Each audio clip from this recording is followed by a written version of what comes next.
प्रश्नावली कितना है? 10 पॉइंट है, हाँ? ये दिखाई दे रहा है जी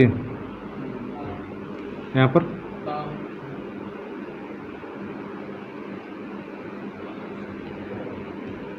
प्रश्नावली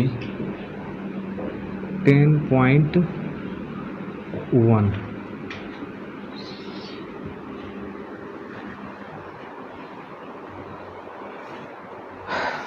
तो हम लोग शुरू कर रहे हैं प्रश्नावली 10.1। हमने पिछले वीडियो में प्रश्नावली 10.1 के लिए कुछ नियम बताया था, जिसमें हमने दो बिंदुओं के बीच की दूरी का सूत्र देखा था। उसके बाद हमने विभाजन सूत्र देखा था, विभाजन बिंदु का निर्देशांक देखा था, रेखा का ढलान मतलब कि प्रवणता देखा था, और उसके लिए हमने सूत्र भी निकाला था। और दो रेखाओं के बीच का कोण है, इसके लिए सूत्र निकाला था। लंब रेखाओं के क्या प्रतिबंध है और समांतर रेखाओं के लिए क्या प्रतिबंध है, इसको हमने देखा था। इसके साथ साथ संरेखता के बारे में भी हमने देखा था। तो सारा नियम हो चुका है। अब हम सीधे आते हैं सवाल पर। तो जो हमारा क्वेश्चन है, पहला क्वेश्चन है, देखिए पहला क्वेश्चन बहुत आसान है, समझा दे रहे हैं केवल इसको कि कार्तीय तल में एक चतुर्भुज खींचिए जिसके शीर्ष -4 5, शीर्ष समझते हैं? शीर्ष मतलब क्या होता है? उसका कोना कितना दे रहा है? -4 5 और 0 7, ठीक। फिर कितना दे रहा है? 5 -5 और -4 -2। तो इसको कार्तीय तल पर सबसे पहले क्या करना है? खींचना है। और खींच करके क्या करना है? फिर कह रहा है कि इसका क्षेत्रफल भी ज्ञात कीजिए। तो देखिए इसको x डैश y डैश हो गया। अब इसको अगर खींचना होगा तो -4 5 कहाँ खींचेंगे?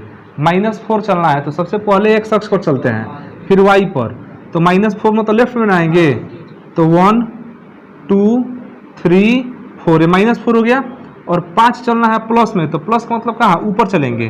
तो 1 2 3 4 5। अब इसके सामने और यहाँ इसके ऊपर इसके सामने ये जो बिंदु मिला, ये आपका हो गया कि कौन सा बिंदु?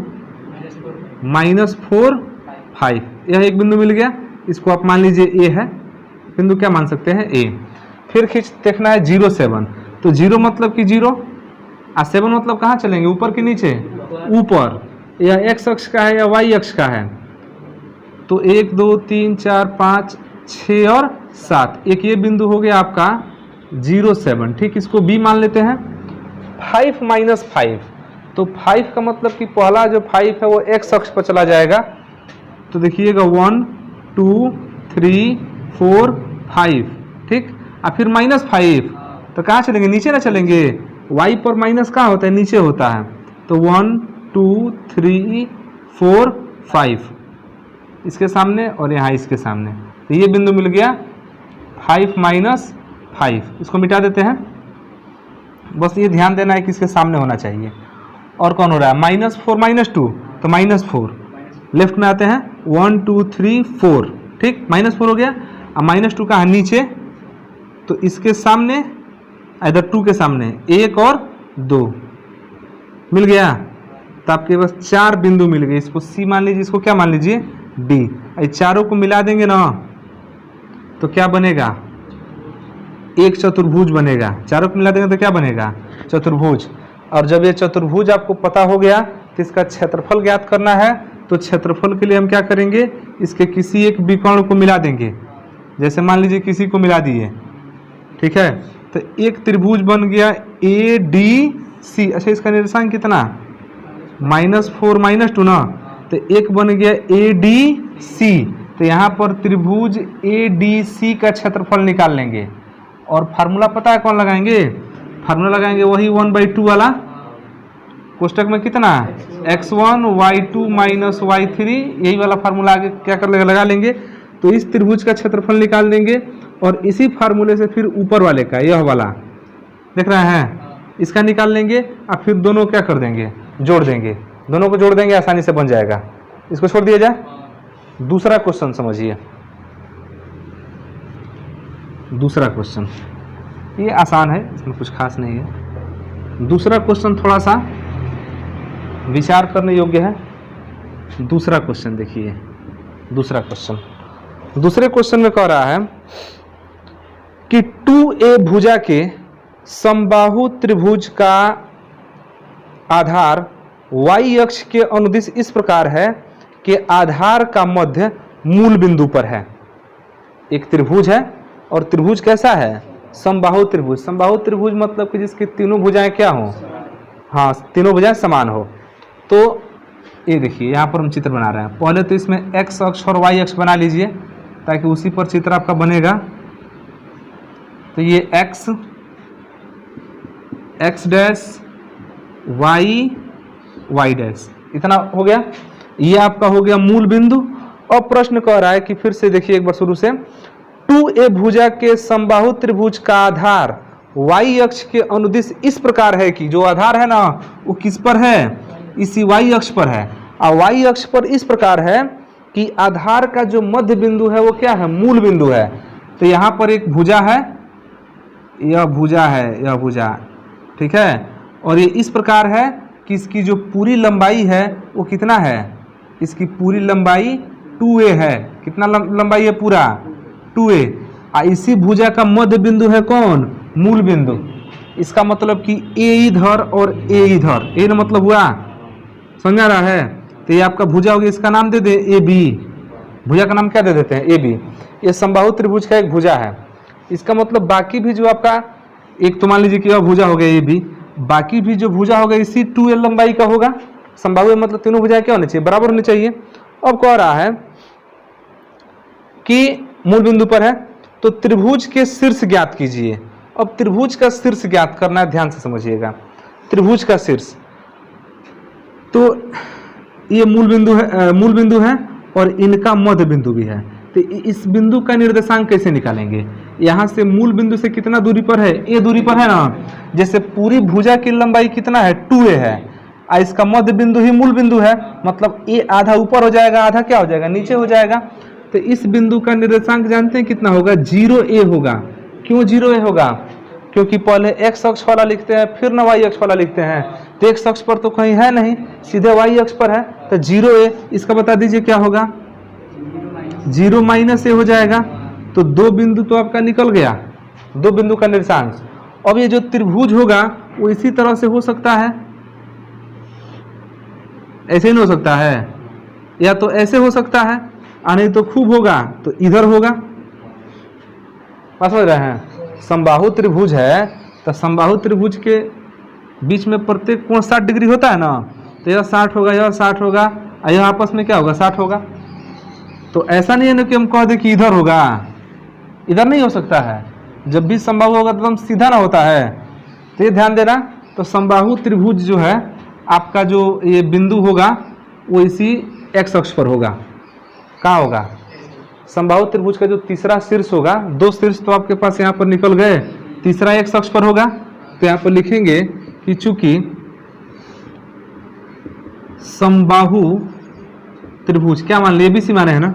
समबाहु त्रिभुज ABC का शीर्ष C कहाँ पर होगा? x अक्ष पर होगा। ये समझ पा रहे हैं क्यों होगा? x अक्ष पर होगा। अच्छा, त्रिभुज जाएगा कहाँ? जब समबाहु है तो सीधे ना जाएगा इधर, है ना, तिरछा थोड़ी इधर जाएगा, नहीं जाएगा। समबाहु त्रिभुज देखिए, समबाहु त्रिभुज एकदम सीधा ऐसे चलता है ताकि कोण भी तो 60-60 मेंटेन करना उसको। समबाहु त्रिभुज इस तरह थोड़ी हो सकता है, ऐसे थोड़ी हो सकता है, नहीं होगा। जब होगा तो कैसा होगा? सीधा होगा। तो ये कहाँ पर होना चाहिए? x अक्ष पर ही इसका मूल बिंदु होगा। तो अगर इस दूरी को आप x मान लेते हैं तो इसका निर्देशांक तो x 0 हो जाएगा। समझ पा रहे हैं? x 0 होगा। निर्देशांक कितना होगा? x 0 होगा, क्योंकि x अक्ष पर हम मान लेते हैं कुछ गया है, y पर तो कुछ जा ही नहीं रहा है। तो यहाँ पर लिख लेते हैं कि माना C का निर्देशांक कितना? x 0 है। अच्छा, जब समबाहु त्रिभुज है तो इसकी भुजाएं तो बराबर होंगी। इसका मतलब कि जितना यह भुजा है 2a उतना ही तो यह भी होगा। मतलब BC भी आपका 2a होगा, AC भी आपका 2a होगा। अब BA 2a तो दे ही रहा है, इसका मतलब ये हुआ, इट इम्प्लाइज दैट हम कह सकते हैं कि AB बराबर BC बराबर CA बराबर 2a। नहीं जी, अरे जितना AB होगा उतना ही ना BC होगा, उतना ही CA होगा। इसका मतलब कि अगर हम BC निकालें तो BC निकाल कर उसको किसके बराबर दिखा सकते हैं, CA के, BC निकाल कर उसको 2a के बराबर दिखा सकते हैं। तो लिखेंगे BC इक्वल टू, बताइए BC इक्वल टू क्या लिख सकते हैं, BC नहीं समझ रहे हैं, दो बिंदु है तो सूत्र लगा दीजिए, दो बिंदु के बीच की दूरी का, या x1 x2 हो जाएगा, या x1 y1 हो जाएगा, x1 y1, या हो जाएगा x2 y2। तो फार्मूला क्या होता है, x2 माइनस x1 का होल स्क्वायर, यही ना सूत्र होता है, x2 माइनस x1 का whole square plus y2 minus y1 का होल स्क्वायर। बताइए तो क्या है। अब BC तो हमको पता है कि 2a है, तीनों भुजा तो 2a है, हम केवल x का मान निकाल देंगे तो नहीं पता चल जाएगा कि इसका तीसरे बिंदु का निर्देशांक क्या होगा। बाकी दो तो पता चल गया ना कि 0 माइनस a और 0a हो जाएगा। तो x2 माइनस x1 क्या लिखे, x2 के बदले में x है और x1 के बदले में तो 0 है, 0, ठीक। और हाँ स्क्वायर, आप प्लस y2 के बदले में 0 और माइनस a का स्क्वायर। कोई जरूरी नहीं कि आप यही लेंगे, आप ये भी ले सकते हैं, इसको भी दिखा के देंगे 2a तो भी उतना ही आएगा। तो 2a इक्वल टू क्या हुआ बताइए, रूट में x माइनस 0 x और उसका square x square plus 0 minus a minus a का स्क्वायर करेंगे तो प्लस a स्क्वायर हो जाएगा, होगा। दोनों पक्ष का वर्ग कर दीजिए, रूट खत्म हो जाए, दोनों पक्ष का वर्ग करेंगे तो 4a square equal to x square plus a square. क्या कीजिए कि a स्क्वायर को लेकर घटा दीजिए, तो a स्क्वायर है इधर 4a स्क्वायर है, आके घट जाएगा तो 3a स्क्वायर बचेगा। क्यों बचेगा ना, किसके बराबर, x स्क्वायर के बराबर। तो अगर x निकालेंगे तो सब रूट में ना हो जाएगा। ध्यान दीजिएगा, रूट का मतलब कि प्लस माइनस, प्लस में भी हो सकता है माइनस में भी हो सकता है। तो 3a स्क्वायर, तो a स्क्वायर है तो वो तो a बाहर निकल जाएगा, दो बार है तो, और 3 उसी के अंदर रह जाएगा, तो प्लस माइनस a रूट 3। अब आप कुछ भी मान सकते हैं, अगर प्लस a रूट 3 मानते हैं तो इधर होगा, अब माइनस a रूट 3 मानते हैं तो इधर होगा। मतलब हम पहले भी कह रहे थे कि त्रिभुज या तो ऐसे होगा नहीं तो इधर से होगा। कुछ समझ आ रहा है। तो अब हम कहें कि बताइए बिंदु C का निर्देशांक, तीसरे बिंदु C का निर्देशांक बताइए कितना होगा, प्लस माइनस a रूट 3 तब 0 नहीं हो गया, दोनों तरफ वाला हो गया। प्लस ले लेंगे तो इधर का हो जाएगा, माइनस ले लेंगे तो इधर का हो जाएगा। देखिए इसको,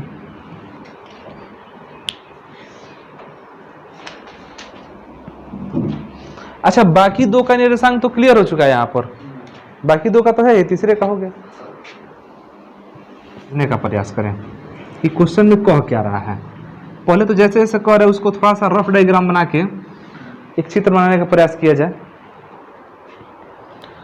तो तीसरा क्वेश्चन है, देखिए तीसरा प्रश्न है कि P capital P x1 y1 और Q x2 y2 के बीच की दूरी ज्ञात कीजिए। दो बिंदु है, एक P है और एक Q है। ये तीसरा प्रश्न है। देखिए बिंदु P है x1 y1 तथा Q एक बिंदु है x2 y2, दो बिंदु हो गया। अब कह रहे हैं कि इसके बीच की दूरी ज्ञात कीजिए। तो फार्मूला तो सिंपल लगा सकते थे, रूट में x2 माइनस x1 का whole square plus y2 minus y1 का होल स्क्वायर, लेकिन कंडीशन दे दिया है। कंडीशन इसका है, पहला कंडीशन कह रहा है, पहला कंडीशन दूरी तो ज्ञात करना है, लेकिन पहले कंडीशन में कह रहे हैं कि जो PQ है वो y अक्ष के समांतर है। PQ y अक्ष के कैसा है, समांतर है। थोड़ा समझने का प्रयास करते हैं कि ये कहाँ होगा। देखिए ये आपका कार्तीय तल है, तो कार्तीय तल में यह x हो जाएगा, यह कितना हो जाएगा x डैश, ये हो गया y और ये हो गया y डैश। ये तो ठीक है, x x dash y y dash. तो ये y अक्ष के समांतर होगा तो किधर हो सकता है? y है ना, तो इसके समांतर होगा तो इधर हो सकता है, नहीं तो इधर हो सकता है, हम किधर भी मान सकते हैं। तो समांतर हो गया इधर, ठीक है, समांतर हो गया। अब यह P हो गया, इधर क्या हो गया? Q हो गया। यह P हो गया x1 y1, यह Q हो गया x2 y2। कह तो रहा है कि P का निर्देशांक x1 y1 है, Q का निर्देशांक x2 y2 है, और PQ आपके y अक्ष के समांतर है। अब थोड़ा सा दिमाग लगाओ कि यह जो बिंदु है इसका अगर निर्देशांक निकालना है तो वो तो दे रहा है x1 y1, लेकिन एक कैसा दूरी है x1 y1? तो यह दूरी x1 है, अरे x1 इस पर चला होगा और y1 इस पर चला होगा, समझ आ रहा है? तो हमने इसका निर्देशांक बना, नहीं समझ रहे हैं? किसी बिंदु का निर्देशांक हमको चलना होता है तो कैसे चलते हैं? यह दूरी अगर हम कहें कि यह x1 y1 है तो इस x अक्ष पर कितना चले होंगे? x1, जो y पर कितना चले होंगे? y1। तब नहीं कह रहे हैं कि बिंदु का निर्देशांक x1 y1 है। उसी तरह जब यहाँ पर अगर आपका q निर्देशांक हम कह रहे हैं कि x2 y2 है, तो ये तो x2 चले होंगे इस पर x अक्ष पर, और y2 चले होंगे कहाँ पर? नीचे y अक्ष पर, तब ना बना है। एक चीज बताइए, दोनों समांतर हैं, जो दोनों जो बिंदु हैं उसको मिलाने पर जो रेखा खींचा जा रहा है वो तो y अक्ष के समांतर है। इसका मतलब कि इस बिंदु को पाने के लिए जितना हमको x अक्ष पर चलना पड़ रहा है, इस बिंदु को पाने के लिए उतना ही x अक्ष पर चलना पड़ेगा। कुछ समझ आ रहा है? अच्छा, इस बिंदु को पाना है तो क्या करना पड़ेगा? हमको यहाँ पर x अक्ष पर चलना पड़ेगा और फिर उतना y पर नीचे चलना पड़ेगा। तो y पर क्या चल रहा है उसको छोड़ दीजिए। अभी y पर ऊपर चले हैं y1 और नीचे कितना चले हैं? y2। इसको पाने के लिए x पर चल रहा है x1, इसको पाने के लिए x पर चल रहा है x2। समझ आ रहा है? तो ये बताइए, दोनों बिंदु एकदम सीधे में न है, अलग अलग तो है नहीं। इसका मतलब जो मूल बिंदु से दूरी चलेंगे नहीं इधर, वो दोनों बराबर चलना होगा। इसका मतलब ये हुआ कि जो x1 है वो किसके बराबर है? x2 के बराबर। ध्यान देना इसको। अगर कम ज़्यादा हो जाता तो यहाँ से अगर x1 होता, x1 दूरी मान लीजिए हो गया, x2 इससे डिफरेंट है तो या तो इसके पहले पड़ जाएगा और नहीं तो इसके कहाँ पड़ जाएगा? बाद में। तो जो रेखा इस सीधा आ रहा है वो हमें तिरछा आना चाहिए, आना तो इधर आना चाहिए। कुछ समझ में आ रहा है कि नहीं आ रहा है? आ रहा है समझ में? जैसे मान लो हम 3-2 चलना चाहते हैं, 3-2, तो कहाँ चलेंगे? 1 2 3, और ऊपर न 2 चलेंगे, 1 2, तो यही मिला के एक बिंदु बन गया 3-2। चलिए, एक 3-2 मिल गया है, 3-2। और नीचे हम चलना चाहते हैं 3-2, तो फिर इस पर 1 2 3 और नीचे 2 को चलना पड़ेगा ना, 1 2 चलना पड़ेगा। तो दोनों पर, ऊपर भी हमको बिंदु लिए हैं तो वही 3 को चलना पड़ा है x पर, और नीचे बिंदु लिए हैं तो वही 3 चलना पड़ा है x पर। तब ना ही आमने सामने पड़ेगा एकदम।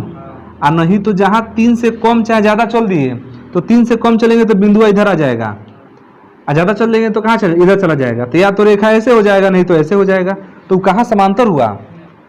तो समांतर तभी हो सकता है जब x वाला टर्म्स क्या हो? बराबर हो। समझ में आ रहा है कि नहीं आ रहा है जी? इसका मतलब कि समांतर होने की कंडीशन में तो लिखेंगे PQ के PQ y अक्ष के समांतर है, इसलिए जो आपका x1 है वो किसके बराबर है? x2 के बराबर। इसलिए x1 इक्वल टू क्या है? x2। x1 equal to x2। ये समझ में आ रहा है? सोचिए, इधर से यह दूरी x1 है ऊपर के लिए, x1 या y1, फिर नीचे के लिए यही दूरी x2 है, तो दोनों बराबर ना होगा। अगर x2 ज़्यादा होता तो भाग जाता होने, तो रेखा तिरछा हो जाता, तो समांतर नहीं होता। x2 अगर कम होता तो ये बिंदु इधर आ जाता, रेखा ऐसे होता, समांतर नहीं होता। तो समांतर होने के लिए दोनों क्या होना चाहिए? बराबर होना चाहिए। तो x1 इक्वल टू x2 अब निकाल लीजिए। It implies that PQ equal to, formula क्या होता है? x2 माइनस x1 का whole square plus y2 minus y1 का होल स्क्वायर, यही ना है। हम देख ही रहे हैं कि x1 x2 के बराबर है, x1 x2 के क्या है, तो x1 के बदले में x2 रख देंगे